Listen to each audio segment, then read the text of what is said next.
మీ business ఏదైనా మీ ఊర్లో promotion చేయాలంటే అది సుమన్ టీవీతోనే సాధ్యం. ఇప్పుడే సంప్రదించండి.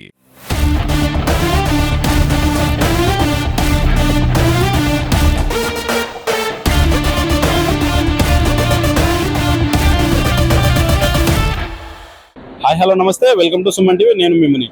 రాష్ట్ర వ్యాప్తంగా పత్తి మద్దతు ధర కోసం కాటన్ కార్పొరేషన్ ఆఫ్ ఇండియా కొనుగోలు ప్రారంభించింది. అయితే తాజాగా ఆదోనిలో కూడా కాటన్ కార్పొరేషన్ ఆఫ్ ఇండియా యొక్క కొనుగోలు కేంద్రాలను ఏర్పాటు చేసింది. తాజాగా నేడు యొక్క కొనుగోలు కేంద్రాలను ఫ్యాక్టరీలను ప్రారంభించడం జరిగింది. ఇదే విషయాలపై మాట్లాడడానికి మనతో మార్కెట్ యార్డ్ సెక్రటరీ మనతో ఉన్నారు. సార్ నాటి మరిన్ని విషయాలను తెలుసుకునే ప్రయత్నం చేద్దాం. సార్ చెప్పండి, నేడు కాటన్ కార్పొరేషన్ ఆఫ్ ఇండియా ఆధ్వర్యంలో ఎన్ని కొనుగోలు కేంద్రాలు ప్రారంభించారు సార్?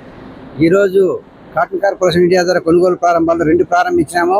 ఒకటి వచ్చి దారాశ్రీ, ఒకటి ఎన్డీబీఆర్. ఈ రెండిట్లో ఈరోజు పూజ కార్యక్రమం పూర్తయింది. రేపటి నుంచి పూర్తి స్థాయిలో కొనుగోలు అయితే జరుగుతుంది. సీసీఐ వారి ద్వారా కొనుగోలు అయితే ప్రారంభం జరుగుతుంది. రైతులు ప్రధానంగా ఎలాంటి జాగ్రత్తలు తీసుకోవాలి సార్? ప్రధానంగా అమ్మడానికి వచ్చే సందర్భంలో ఎలాంటి జాగ్రత్తలు తీసుకోవాలంటారు?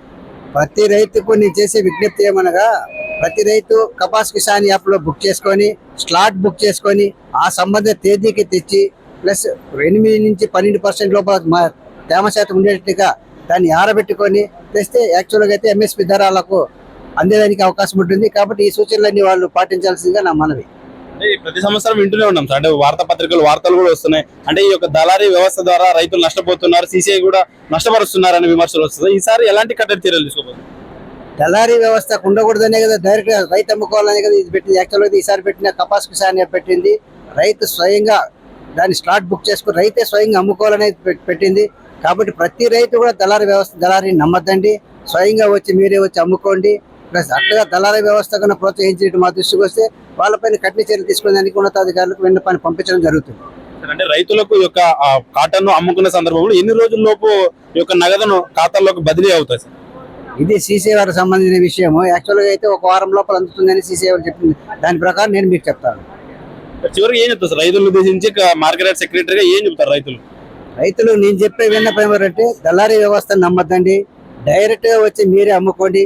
స్టార్ట్ బుక్ చేసుకున్న తర్వాత తేదీ మీకే వస్తుంది. మీకు ఇష్టమైనటువంటి మిల్లు ఏ మిల్లు వాళ్ళు ఎంచుకొని ఆ మిల్లుకే వచ్చి తీసుకుని అమ్ముకోవాల్సిందిగా నా మనవి చేయడం. Thank you sir. ఏం పేరు అన్న? మీ పేరు? జయన్న. ఎక్కడి నుంచి వచ్చారు? కోత మండలం బాపూర్ గ్రామం. ఇక్కడ సీసీఐ కేసు ఉన్నా సార్. ఇంకా చెక్ చేస్తారంటే దాన్ని చాలు చేశారని చెప్పారు.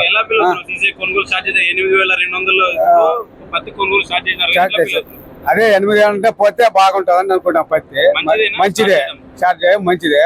ఇంకా తక్కువ అయితే మనకి గిట్టబట్టలేదు. మరి ఆడి తక్కువ రేట్ వేసుకుంటారు అన్నమాట. అది ఎట్లా ఇట్లా తీసుకొని ఇది చేసుకుంటారు.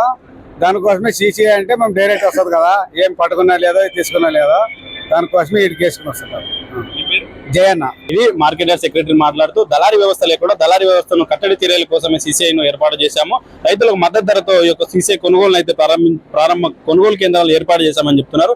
రైతులు ముఖ్యంగా 8 నుండి 12 లోపు తేమ శాతాన్ని ఉండే విధంగా ఈ యొక్క సరుకును తీసుకురావాలని చెప్పేసి సెక్రటరీ మాటలు విన్నాం. కెమెరా పర్సన్ హరితో ముని, సుమన్ టీవీ, ఆదోని.